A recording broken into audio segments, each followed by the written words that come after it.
Hi, this is Joe again with another review, and for the discussion of this video, I am going to discuss another Saturday morning cartoon, and one that I personally feel is the worst cartoon, or Saturday morning cartoon ever, at least during my generation.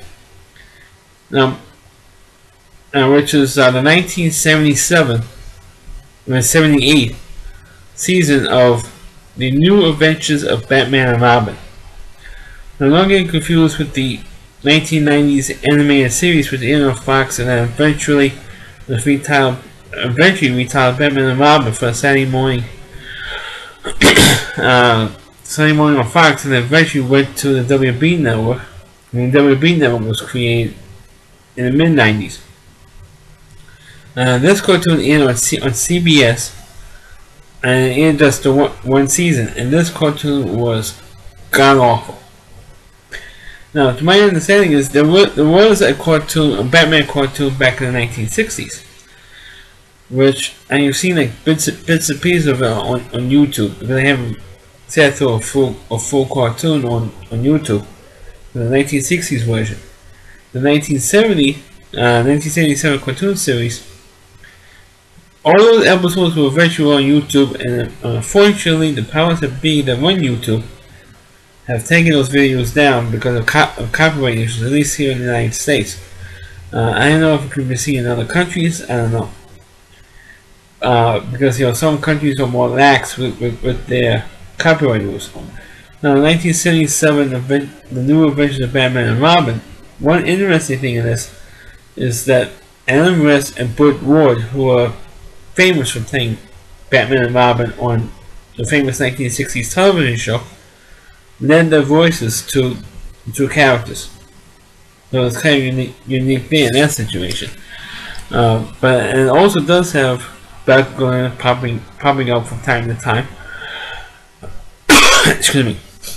But the most annoying thing about this character, not this character, but the television show, was because a lot of the cartoon series during the 70s and throughout the early mid 80s was that gonna have like a third character, either a third sidekick, or there's an annoying little third character that makes, especially a series supposed to be an action adventure series like Batman and Robin, give a little like comic relief, and always goofing up and screwing up and causing more trouble for the heroes of the series. And of course, this one has the character of Batman in it, and there's this little character from the fifth dimension, whatever it is. And this character is annoying, and has an annoying voice. Always, pops up now and then, and pretty much in every episode, it screws up Wiley. And it's definitely the worst cartoon in the Batman franchise. Maybe the worst. The second worst is maybe that Batman cartoon that aired, I think, roughly about 10 years ago on the CW network. That might be the second worst. But this one was definitely the worst Batman cartoon by far. And the one thing was interesting, it didn't have all the classic Batman villains that we're all acquainted with. It has, of course, the Joker, it has Batman, it has the Penguin, I think also the Riddler, Catwoman, I believe. The reason why I said I believe is because it's been so long since I've seen this particular cartoon series. But I have seen a couple of episodes on YouTube before it was taken down. As a matter of fact, in one of my previous videos, which was called Laughing Gas on Film, two of the episodes, and it's not all that far apart in the episode order, did use laughing gas in a particular scene. One was maybe 2.5 minutes long, which is way too long for a gas scene. Any particular gas scene, doesn't matter what type of gas the villain uses.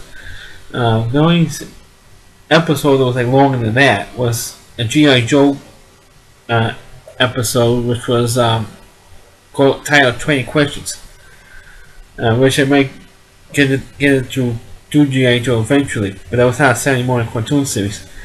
And the other one was like 2 episodes late. I think it was like episode 11, called Meaning, Writing, and Wronging, with Penguin running a crime school. There's 4 or 5 young teenagers or young adults want to learn how to do crime, and they came up with one of the first came up with the idea with Penguin because Penguins had a trap for Batman and Robin on his ship, and they used their gadgets on the utility belts to get out and get into the Batboat and come back to Gotham City.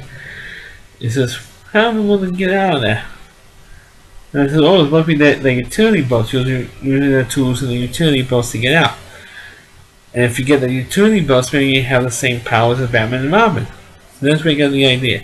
And for them to steal it, they had a meeting, or Batman and Robin had a meeting with Commissioner Gordon and Batmite. This one discussed about how it was being treated by Batman and Robin joins Penguin's gang.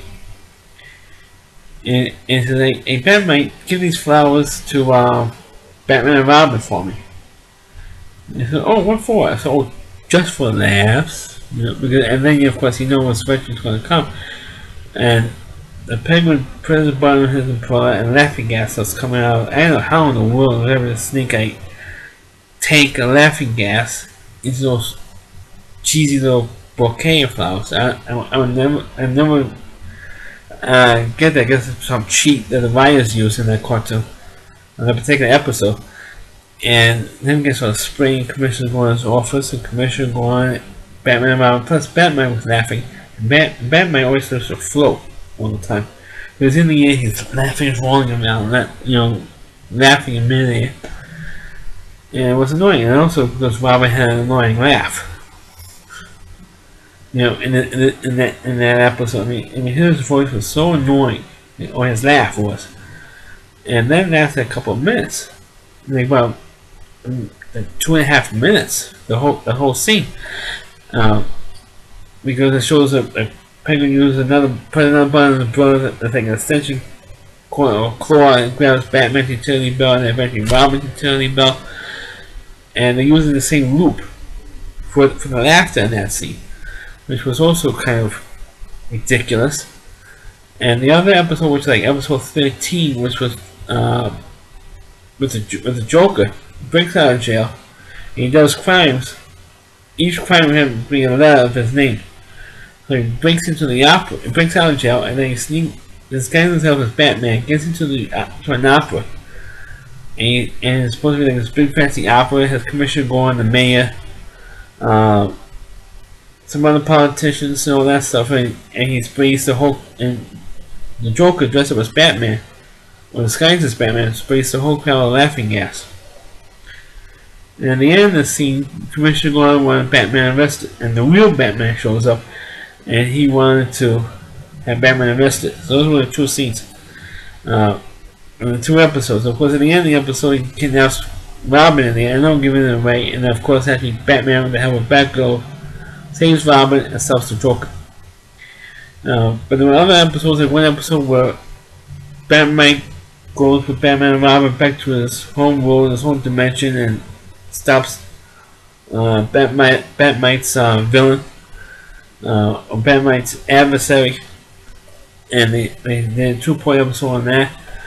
There was that one with Mr. Freeze. I remember there was one episode with the Joker and Penguin team up, and of course at the end they fight to each other. But this cartoon was like, the animation was terrible. It was like typical 1970s animation, but it looked like more like the 60s animation. Talking about how bad it was, and the gadgets were bad, how the plots were horrible. I don't even remember, and it's even considered, like I said earlier, the worst Batman animated cartoon ever. And it doesn't even compare to the 1990s Batman cartoon. Because the problem I always had with these superhero cartoons, especially during that time, was they didn't give an origin story to the villains, or even to Batman and Robin themselves. I'm always sure that they should give like an origin story to the pilot of the heroes, and then eventually maybe an origin story of in each one particular episodes of the villains. That's why the 1990s Batman cartoon worked, because except for the Joker, the Joy and the Joker and the Penguin, all the other villains that was in the Batman universe that appeared in Batman the Animated Series got their own the origin story. Same thing with the Spider-Man the Animated Series cartoon from the 90s. Same thing. The majority of the villains got their own origin story in that, which was terrific. But this cartoon, like I said earlier, is just terrible. Terrible cartoon, terrible premises, and all that stuff. So that's my review of the Adventures of Batman and Robin. I know I'm doing a short video for a change, which is kind of nice. Please click on the video, please feel free to rate it. Please subscribe to my channel, and please forward this video onto your Facebook pages. Thanks for watching, and catch you next time. And please also tune into my other videos as well. Check them out. Thanks for watching.